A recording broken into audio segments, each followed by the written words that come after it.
आज माननीय मुख्यमंत्री जी की अध्यक्षता में जो कैबिनेट की बैठक हुई उसमें नगर विकास विभाग के अंतर्गत दो बड़े निर्णय हुए। उसमें एक बड़ा निर्णय जहां बिहार नगर पालिका जो एक्ट है उसमें कुछ संशोधन हुए हैं, जिसके माध्यम से कई जो समस्याएं रहती थी एडवर्टीजमेंट पॉलिसी को लेकर या एडवर्टीजमेंट को लेके, उसके प्रावधानों को कहीं ना कहीं सरलीकरण किया गया है। तो वो एक पहला एजेंडा था जो नगर विकास विभाग के अंतर्गत। और दूसरा जो प्रमुख विषय था, राज्य में शहरी क्षेत्रों के आधारभूत संरचना के विकास के लिए मुख्यमंत्री समग्र शहरी विकास योजना का प्रारंभ किया गया है। मुख्यमंत्री समग्र शहरी विकास योजना का प्रारंभ किया गया है। इस योजना के अंतर्गत शहरी क्षेत्रों में सड़क, सामुदायिक भवन, पार्क, तालाब और अन्य मूलभूत सुविधाएं जो शहरी क्षेत्र में बनाई जा सकती हैं, उनकी इस योजना को फिर से इसको चालू किया गया है। करीब इस योजना के अंतर्गत सभी नगर निगम, नगर परिषद और नगर पंचायतों के शहरी क्षेत्र में काम करने की एक रास्ता का बहुत सुगम रास्ता बन जाएगा। इस पूरे योजना में पहले भी जब मुख्यमंत्री शहरी विकास योजना थी, उसी के प्रारूप को लेकर फिर से मुख्यमंत्री समग्र शहरी विकास योजना को शुरू किया गया है। इसके संचालन समिति जो बनेगी, योजनाओं के चयन समिति जो होगी, वो प्रभारी मंत्री जो जिले के होंगे उनकी अध्यक्षता में एक कमेटी होगी, जिसमें माननीय सदस्य विधायक और विधान परिषद सदस्य होंगे। और ये पूरा संचालन समिति जो होगी चयन करने की योजनाओं की, वो इन योजनाओं को इसके प्रारूप के आधार पर चयन करेगी। जो सड़क, नाला, तालाब, पोखर और जो भी हमने और योजना, सामुदायिक भवन से लेकर लाइटिंग से लेकर अन्य चीज़ों को इसमें जोड़ा गया है। इसी के तहत इस योजना में जो इसके संचालन के लिए जो नगर निगम के अंतर्गत, नगर विकास विभाग के अंतर्गत बूडा है, वो इसकी एजेंसी होगी और पॉपुलेशन के आधार पर इसके पैसे का डिवीज़न होगा।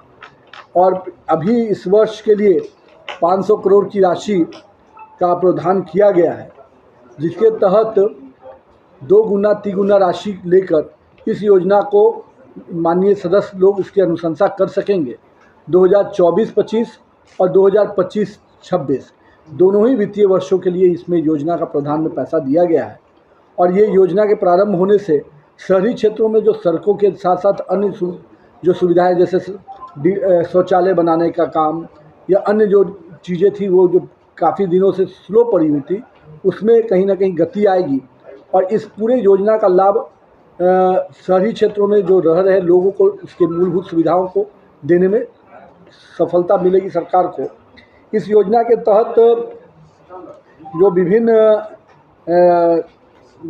विषय रहे हैं, इसमें पार्किंग स्थान बनाने से लेकर पेड़ पौधा का, पैदल यात्रियों के लिए शेड एथी बनाने का वो भी रहेगा। साथ में जो हमारे मुख्य सड़क हैं या अन्य जो सब रोड होते हैं, उसके लिए भी ड्रेन और सड़क दोनों का प्रोविज़न इसमें रहेगा। साथ में पब्लिक की यूटिलिटी के लिए जो सामुदायिक भवन है, उसके लिए भी इसमें पिछले बार योजना में इसका प्रावधान नहीं था, इस बार इसको भी प्रावधान में डाला गया है। साथ ही साथ महत्वपूर्ण पर्यटन स्थल, शैक्षणिक संस्थान, अस्पतालों में भी इन विषयों पर जहां ज़रूरत पड़ेगी, उससे भी शहरी क्षेत्र के अंतर्गत आप इस योजना को दे सकते हैं। तो ये एक बड़ी योजना, जो योजना का कार्यान्वयन बूडा और बुडको के कार्य एजेंसी के रूप में किया गया है। और इसके सभी सदस्य जो अध्यक्ष होंगे माननीय प्रभारी मंत्री और सचिव होंगे जिला पदाधिकारी, और बाकी इसमें सदस्य जो माननीय विधायक, विधान परिषद और नगर निगम के जो आयुक्त होंगे या नगर परिषद के जो कार्यपालक पदाधिकारी होंगे, वो इसके मेंबर होंगे। तो ये एक बड़ी योजना का प्रारंभ आज से, मतलब माननीय मुख्यमंत्री जी की अध्यक्षता में जो कैबिनेट हुआ है, उसमें इसकी सहमति बनी है और कैबिनेट ने इसको अनुशंसित कर दिया है। साथ ही साथ नगर पालिका अधिनियम पर, जिस पे आपको मैंने शुरू में बताया, इसे कई प्रावधानों को चेंज किया गया है, जिससे कि नगर निगम को जो खास करके उसके प्रावधानों में जो यहाँ पर मैंने कहा कि एडवर्टीजमेंट से लेकर अन्य चीज़ों को लेकर हर नगर निगम में आपको उसके अनुमति लेने जाना पड़ता था। अब इससे आने वाले समय में ये प्रावधान हो जाएंगे कि एक जगह ही वो पूरी चीज़ों की अनुमति ले पाएंगे और उस प्रकार से जो भी एडवर्टीजमेंट के पॉलिसी बनेगी, जो बनी है, उस पॉलिसी में भी इसका लाभ मिलेगा इस एक्ट के परिवर्तन आने से। ये दोनों विषय आप लोग के विषय के सामने रखते हैं।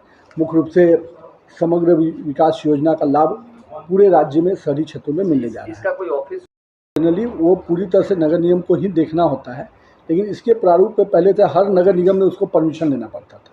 अब उसकी आवश्यकता उनको नहीं पड़ेगी। एक जगह सिस्टम से भी वो परमिशन ले पाएंगे और जहाँ जिनको अपना एडवर्टीजमेंट के बोर्ड और बाकी चीज़ उसके पूरे प्रावधान जब बनेंगे उसको डिटेल आपको उसके और भी बताया जाएगा। क्राइम मीटिंग भी बुलाई गई थी आज, क्या लगता है बिहार में आपराधिक घटनाएं लगातार बढ़ रही हैं? देखिए, अभी तो मैं विभाग के दृष्टि से आप लोग से बात करूँ, जहाँ तक क्राइम की दृष्टि से लगातार माननीय मुख्यमंत्री जी इस तरह की समीक्षा बैठक पहले भी करते रहे हैं और रेगुलर इंटरवल पर इसको करते हैं।